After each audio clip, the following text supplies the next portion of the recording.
Hello, Strings Troops. So I just got a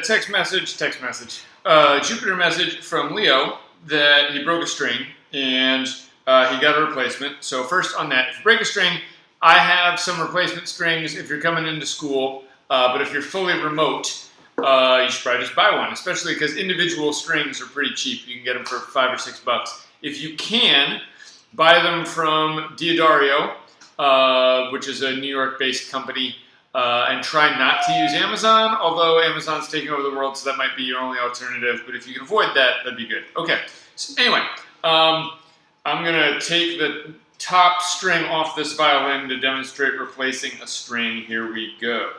That did not do it. Okay, so things you need to watch out for. Whenever you are replacing strings, always check to make sure that the sound post inside, so you look in through the F-hole, make sure that you can see down there, right inside is the sound post that holds up the top. You need that to be there. Okay, so you got your peg. You put your peg into the hole in the peg box, and you want to turn it so that you can see the hole that is drilled in it horizontally. And I'll see if we can, yep, there you can kind of see that. I put it against my shirt so you can see it. The end of the string needs to go in there and not stick out too far on the other side. So here's my replacement string. I'm going to replace this E string. Let me straighten out the end here. So when you get it, the end is pretty straight, like so.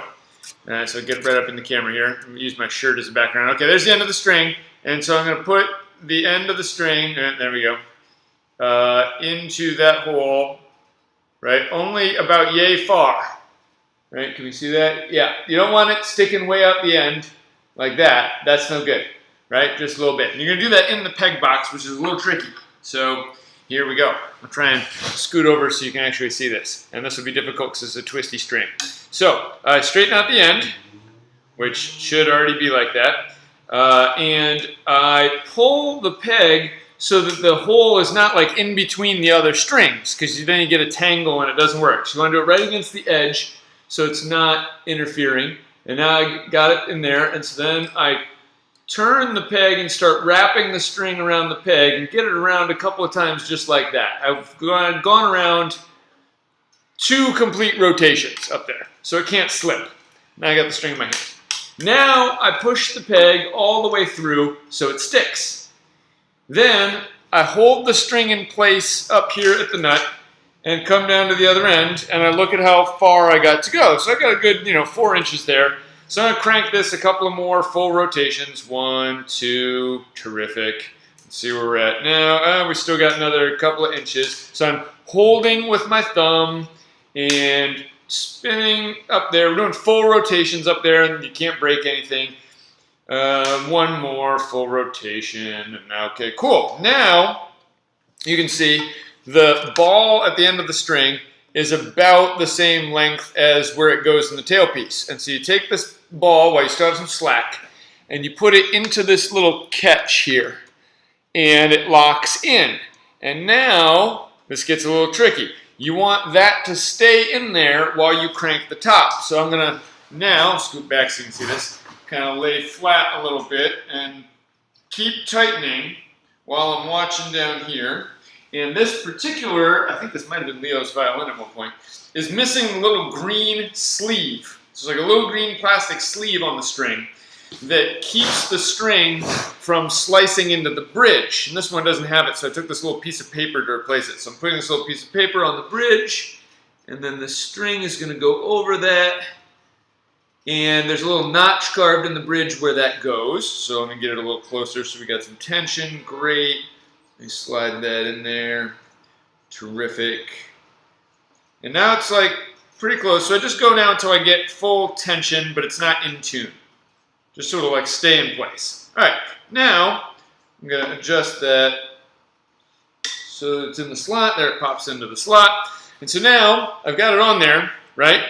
And I'm going to loosen the fine tuner all the way. That's because I'm going to need to tighten it later. And now, the other 3 strings are in tune-ish. I want to get that. There's my new one.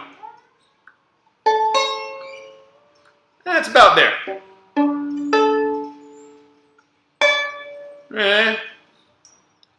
Now, tips.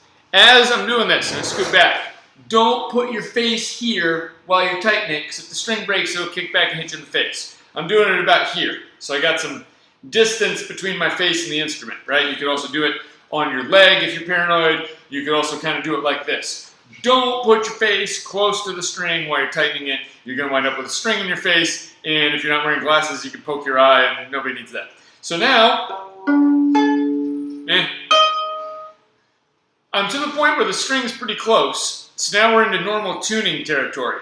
Now, when I turn this peg, I'm going to move it 1 degree, like if it was a clock, 1 minute, 1 click, and I'm pushing in while I turn. And you can, that's pretty good. Right, and so now I would go to my tuner app and I would use my fine tuners to get that perfectly in tune. So hopefully that was a helpful tutorial. Let me know if it wasn't.